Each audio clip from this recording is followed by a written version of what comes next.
Bonsoir tout le monde, j'espère que tout le monde va bien. Nous allons faire une petite vidéo, à savoir pour voir un petit peu l'actualité. Et puisque j'ai écouté une personne sur YouTube que j'aime beaucoup, je ne vais pas citer son nom, et qui disait un petit peu des choses apocalyptiques prochainement, sur plein de destructions en France, etc., la guerre. Donc je voulais voir s'il y a vraiment ça, parce que, bon, moi je suis pas inquiète, on va dire, je suis pas inquiète. Au fond de moi, j'ai pas d'inquiétude. Alors vous savez tous ceux qui me suivent sur la chaîne, que je salue par ailleurs, de France et de Navarre, et nos amis belges, nos amis allemands, nos amis espagnols, portugais, et tous les gens qui nous suivent de tous les pays, en Australie, en Amérique, en Angleterre, bref.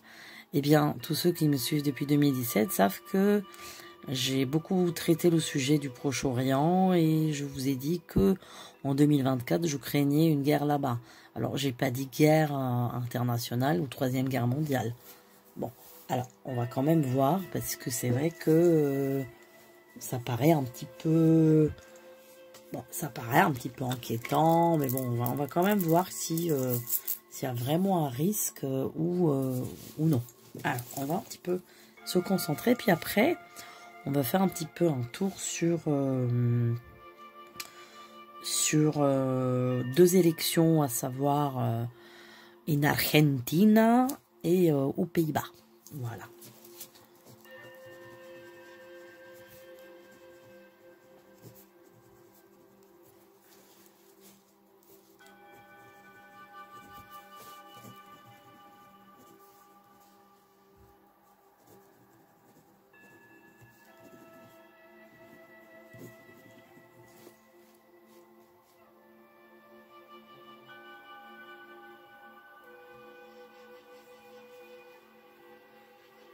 Alors, si je me concentre sur l'année 2024, encore une fois, il y a bien une situation très explosive au Proche-Orient.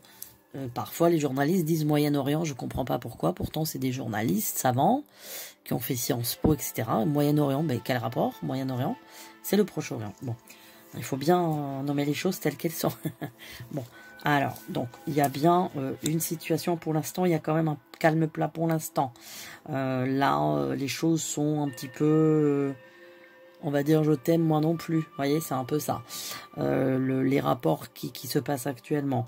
Je parle d'Israël et Palestine, évidemment, le conflit. Il aura quelque chose à partir de mars, avril, où là, vraiment... il y a quand même des situations explosives avec des bombes et des choses comme ça, des missiles, des choses qui explosent, parce que j'ai vraiment la notion du feu et d'explosion dans l'air qui arrive. Bon, il y a une situation de guerre là-bas. Il y a une situation de guerre là-bas, ça c'est certain. Il y a une situation de guerre là-bas, et je pense qu'il y a une guerre là-bas. Oui. Parce que je vais toujours vous parler des navires, vous vous rappelez de la Turquie, du Bosphore. Je vous ai beaucoup parlé de ça ces derniers temps, ces dernières années d'ailleurs. Eh bien, je vous reconfirme ça. Parce que je l'ai là aussi, je le revois. Ça va beaucoup passer par la mer Noire, par le Bosphore, par le truc, par le...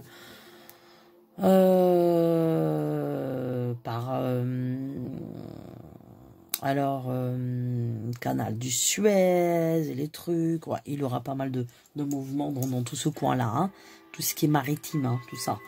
C'est une guerre qui va beaucoup se jouer aussi, non seulement dans le ciel, mais dans la mer aussi. Voilà. Il y a des engins, voilà.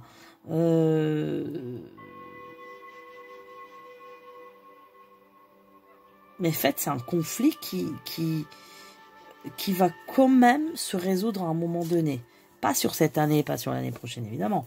Mais il aura une résolution à un moment donné.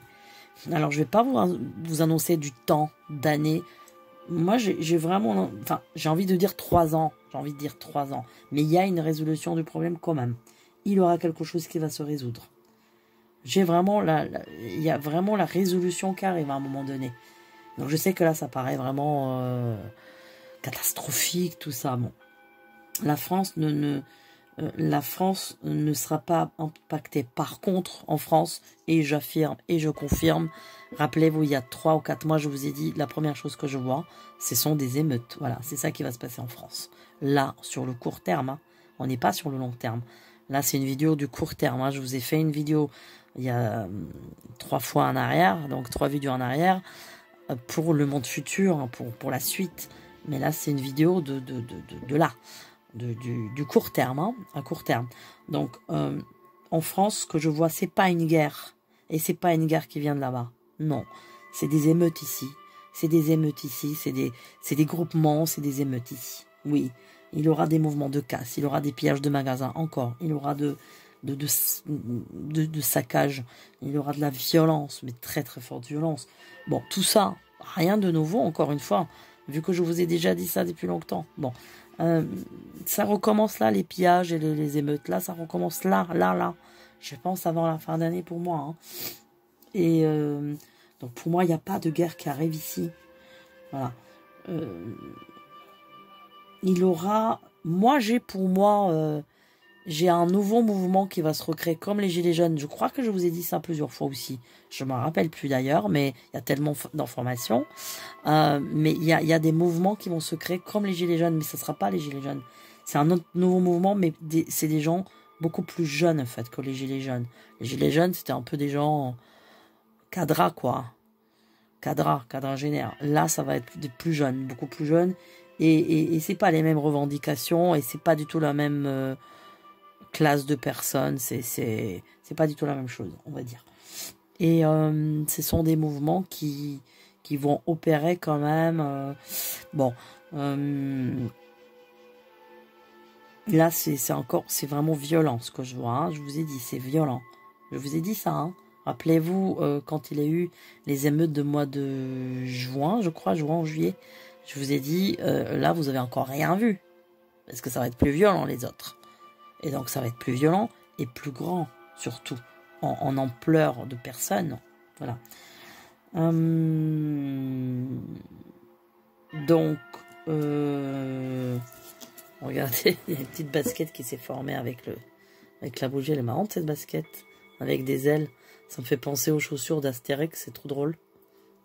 C'est marrant ça. C'est trop drôle. Bon, donc du coup... il y a vraiment... Alors, je vois que la police va être désemparée, que ce soit police, gendarmerie, ils seront complètement désarmés. Parce que ce sont des mouvements un peu de banlieue, quoi, vous voyez, de banlieue, des choses comme ça.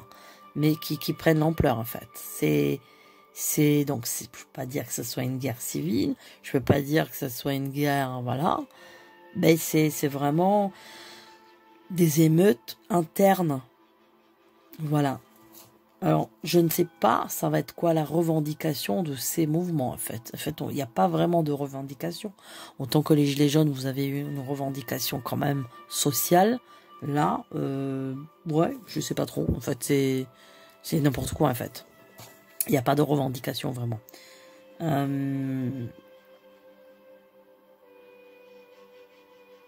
Donc, oui, il y aura une très, très grosse violence. Je crains l'année prochaine. Je vous ai toujours prévenu. L'année du dragon, n'oubliez pas. Le dragon, il crache du feu. D'accord? Il sort la lave de sa bouche, le dragon, d'accord? Dans les contes chinoises et tout ça. Le dragon, il est fort, mais il est aussi faible. Il se consume aussi de l'intérieur. Donc, comme le dragon se consume, aussi bien ses mouvements, ils vont aussi, à un moment donné, s'estomper. Pourquoi? Parce que... en fait, la police et la gendarmerie ne pourront pas fonctionner comme ils fonctionnent. C'est-à-dire, ils seront complètement désemparés, ils vont manquer d'effectifs.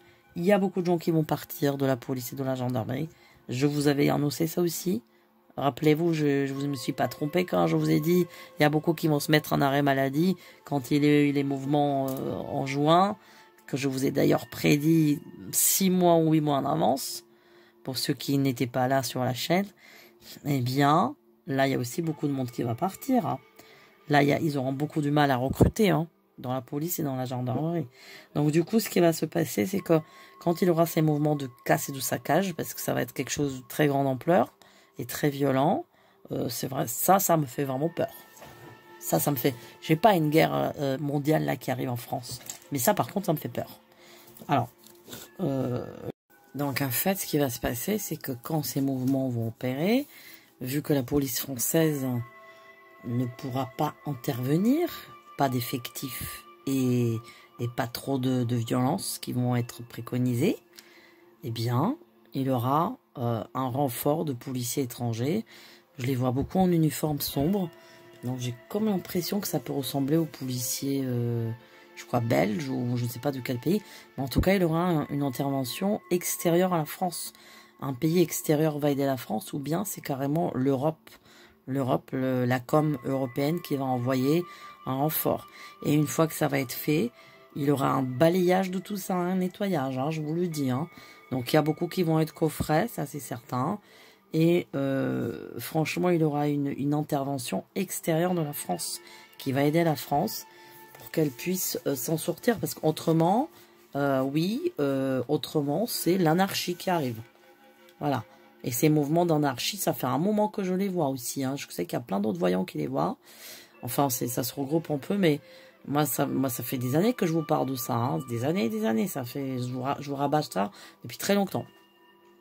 Là, en tout cas, ce qui change, c'est que ces mouvements seront des mouvements de gens de banlieue, des gens, voilà, comme ça, plus de jeunes, de gamins, sans revendication vraiment claire, on ne sait pas. C'est juste pour casser, pour piller, en fait. Voilà, tout simplement. L'anarchie, quoi. Évidemment, ces mouvements vont être sûrement, comment dire... et bien soutenu par des forces extérieures, comme d'habitude, politique, voilà. Mais c'est un mal pour un bien, parce que la cocotte, elle explose, mais après, c'est fini tout ça. Hein. Il y a un balayage. Hein. Oui. Avec intervention étrangère. Le pouvoir en France, il changera. Voilà, le pouvoir, il changera. Il y a un changement. Il y a vraiment un changement qui arrive quand il y aura ces émeutes. Si je suis juste dans les dates, en 2024, moi j'ai l'impression qu'en 2025, il y a un changement de pouvoir. Il y a quelque chose qui change, mais radicalement en fait. En fait, il y a la radicalité d'un changement. Mais suite à ça. Et les proportions de ces mouvements seront XXL par rapport à ce qu'on a eu là. Voyez, et ça fait pas pour la première fois que je vous le dis. Donc, une fois que tout ça, ça va être réglé, à partir de ce moment, il y aura un premier nettoyage. Nettoyage, je dirais, de mauvaise énergie en France. Voilà. De colère et de tout ça. Après, 2025, quand même, là, par contre, je ressens encore une tension à l'étranger. En 2025, je ressens encore la tension à l'étranger. Hein. Il y a quelque chose à l'étranger il y a une guerre encore à l'étranger. Alors, est-ce que c'est au même endroit ou pas? Ou est-ce qu'il y a plus de pays qui se sont mêlés? C'est très possible. Hein. Parce que, par contre, pour le conflit israélo-palestinien, moi, je vous dis qu'à un moment donné, il y a un accord. Moi, je vous le dis parce que là, je le vois. Il y a à un moment donné de la paix qui arrive. Il y aura la paix. Mais ça va, je pense, prendre 3 ans, je dirais, de ce que je vois. Voilà. Après, en 2025, ça pétarade quelque part encore. Hein. Il y a encore quelque chose. Et encore, la France va être déployée à l'étranger, pas sur le sol français. Mais sur le sol français, j'ai pas de guerre. Je ne vois pas de 3e guerre mondiale en France sur le sol français. Moi, je l'ai pas ça. Hein. Voilà, je l'ai pas. Hein. Après, je sais qu'il y en a beaucoup qui écoutent les prophéties de certains voyants et tout. On verra, je ne sais pas. Mais il y a aussi beaucoup de choses qui ne sont pas arrivées aussi. Hein. Même de Nostradamus. Donc, parfois, les choses n'arrivent pas. Et heureusement. Parfois, certaines mauvaises choses, vous savez que si beaucoup de gens prient, on peut éviter certaines catastrophes. Hein. Bon, dans les grandes lignes, on ne peut pas éviter, mais dans les petites, oui. Donc,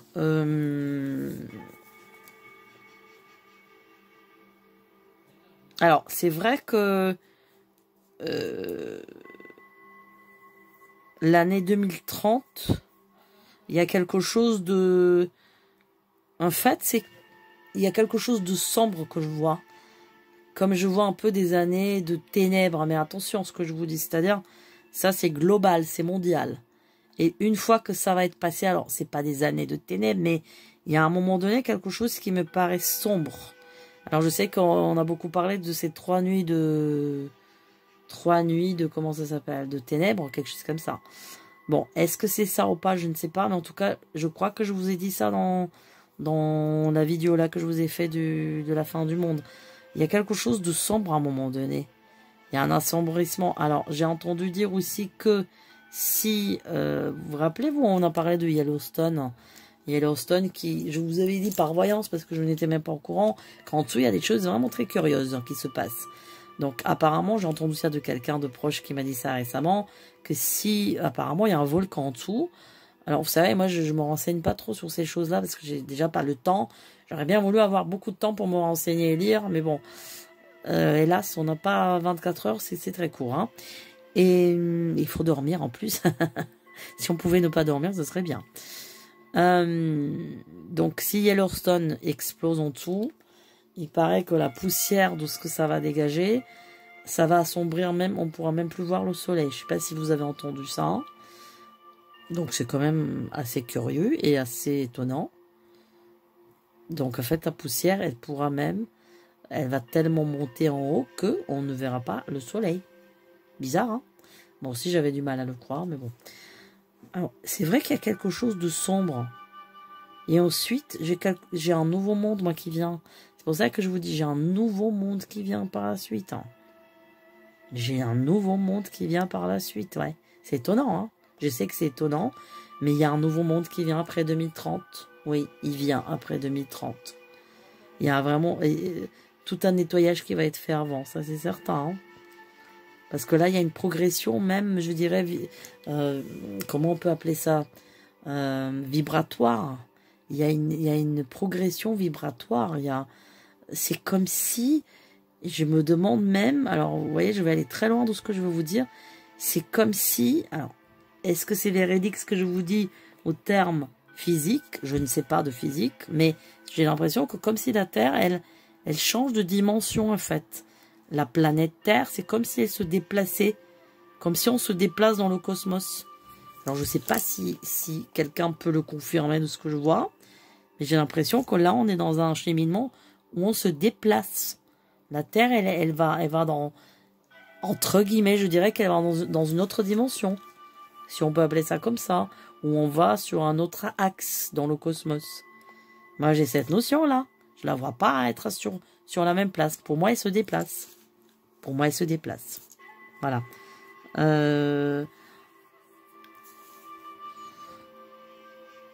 Donc, les choses vont changer par la suite. C'est vrai, il faut encore jusqu'à 2030.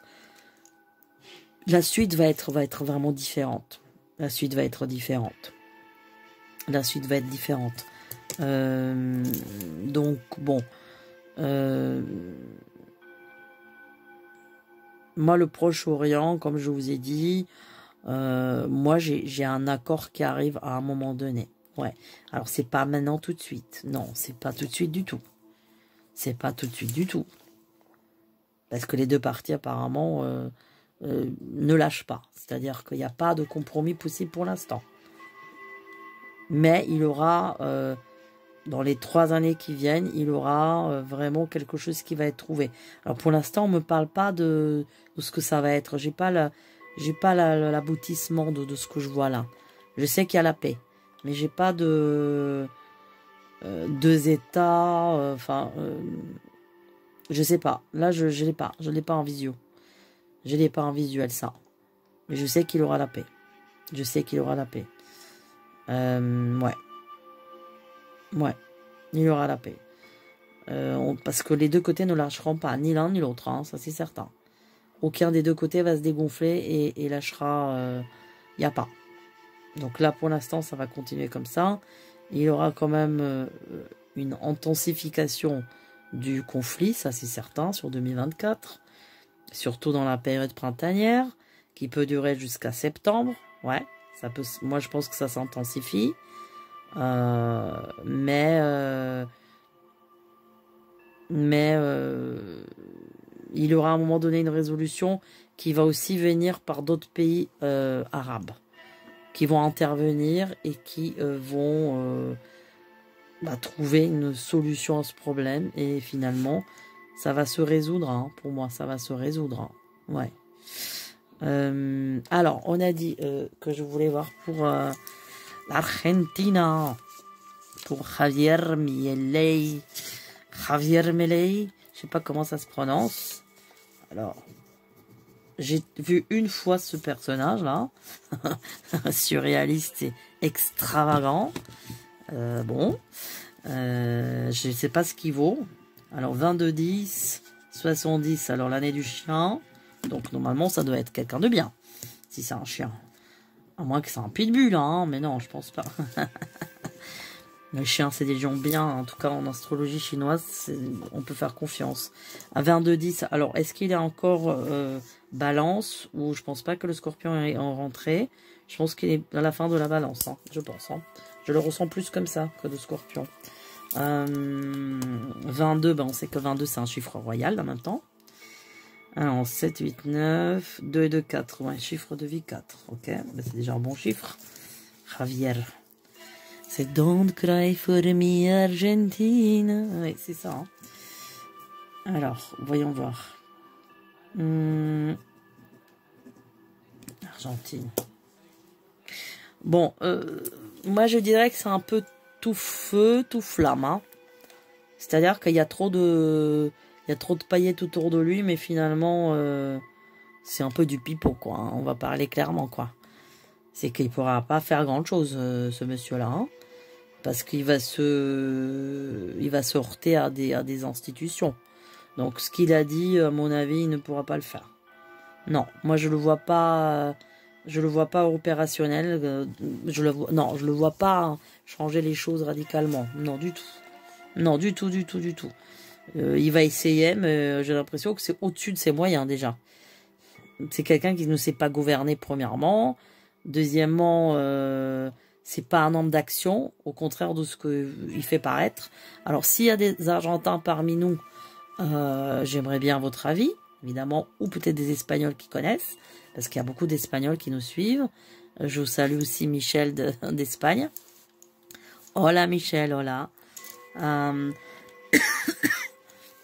Donc, moi je vois pas un changement à ce pays en fait. Hein. Je vois pas un changement, non. Il va pas arriver à faire quelque chose en fait. Il va se heurter à des difficultés et il va être heurté à beaucoup de difficultés en fait. Et comme il sait pas gouverner, il sait pas les ficelles. Alors non, c'est pas quelqu'un qui a l'air corrompu. C'est pas quelqu'un qui a l'air... voilà. Par contre, il n'est pas corrompu, mais il n'est pas soutenu non plus. Hein. C'est quelqu'un qui n'est pas soutenu, qui est un peu seul, en fait. Il est seul, et ça va lui porter préjudice. Ça va être difficile pour lui de se battre seul, en fait. Ça va être compliqué. Parce que là, il fait vraiment... comment dire? Il fait partie solo, là. Ça va être sacrément compliqué. Moi, je vois pas quelqu'un qui arrive à faire tomber la montagne, quoi. Non, ça va être compliqué, ça. Ça va être compliqué. Et ça apparaît comme un personnage un peu éphémère, en fait, cet homme-là. Un personnage éphémère. Quelqu'un qui aura essayé de faire quelque chose, mais qui n'aurait pas pu. Voilà. Alors, par rapport à Geert Wilders. Alors, celui de Pays-Bas. Alors, j'ai pas trop suivi, hein. Il était élu, il est d'extrême droite, j'ai rien compris, hein. Enfin... il faut dire que là, ça fait 5 jours que j'avais pas de connexion internet, donc du coup, j'ai pas suivi du tout. Alors, attendez. Geert, alors lui, c'est le 6-9, donc Vierge, 63. Donc l'année du lapin.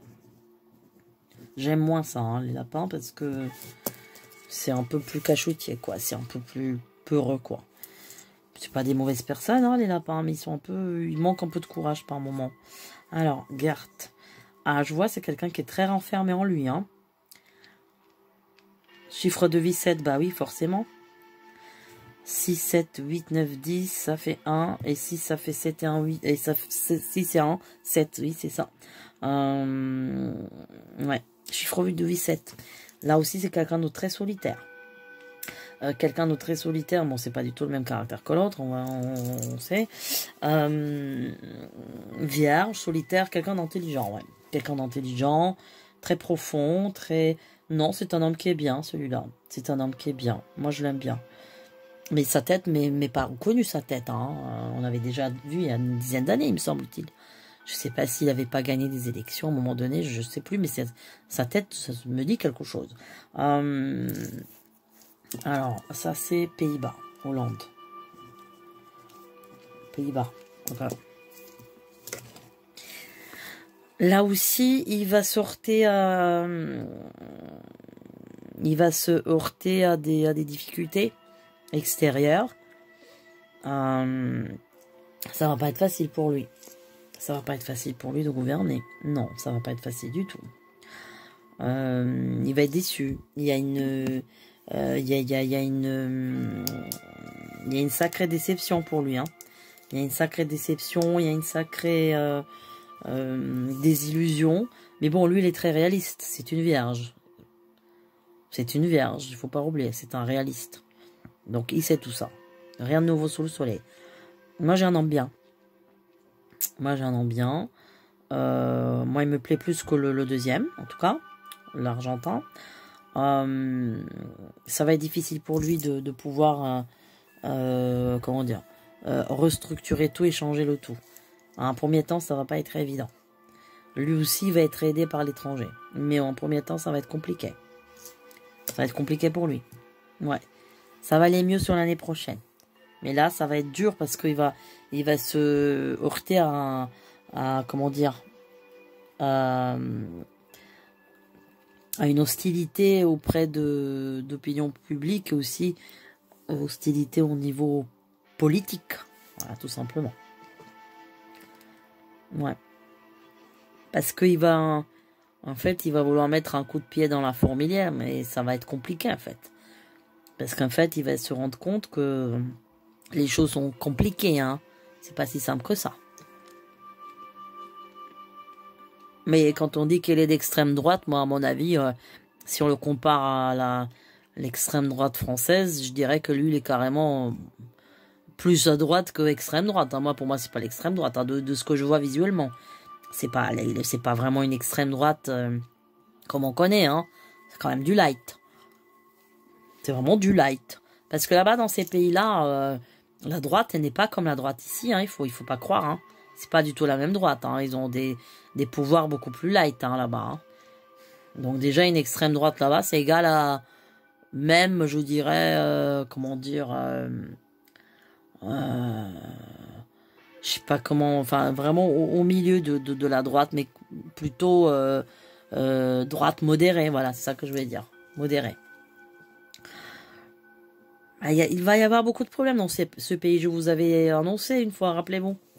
Je vous ai dit, une fois que les problèmes en France vont être résolus, ça va aller en Suède et en Hollande. Je vous avais dit ça, vous rappelez-vous. Quand il y a eu les émeutes, je vous ai fait ça, quand ça buguait la vidéo. Je vous ai dit, il y a 2 pays dans lesquels ça va vraiment avoir des gros problèmes, justement d'émeutes, bah, ça va être la Suède et l'Hollande. Donc ça arrive là-bas pour eux, hein, prochainement. Ça va être très compliqué là-bas. Là-bas, ça va être très très compliqué. Parce que là-bas, ils vont avoir, aux Pays-Bas, ils vont avoir des gens qui viennent de la Belgique, en fait. Et qui viennent pour faire des problèmes là-bas, des émeutes, pareil. Ça, c'est un peu plus tard que ça arrive, hein, dans quelques temps, là. Donc ça va pas être trop sympa aussi, là-bas, parce que il y a un laxisme, là-bas. Je sais pas, ils sont trop sympas, font trop de confiance, j'ai l'impression que leur police, c'est très cool aussi, voilà, donc... là aussi, il aura un effet surprise, hein, voilà. Donc je dirais que dans l'avenir, ils sont plus à plaindre que ce qui va se passer ici. Parce que là-bas, ça va être vraiment de l'effet surprise. Hein. Que ici, on est quand même préparé. On sait qu'il va y avoir des choses qui arrivent, mais là-bas, non. Donc voilà, enfin, en gros, un petit peu de la voyance. Moi, pour l'instant, j'ai pas de troisième guerre mondiale. Hein. Je la vois pas. Je la vois pas. Non. Il y aura des guerres régionales, oui. Oui, régionales. Ce Proche-Orient qui peut, évidemment, s'embraser au Moyen-Orient aussi. Sur certains pays, pas sur tous.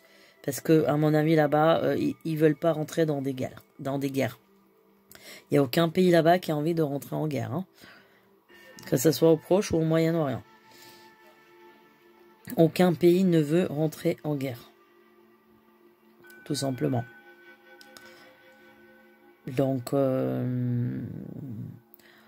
voilà, tout simplement.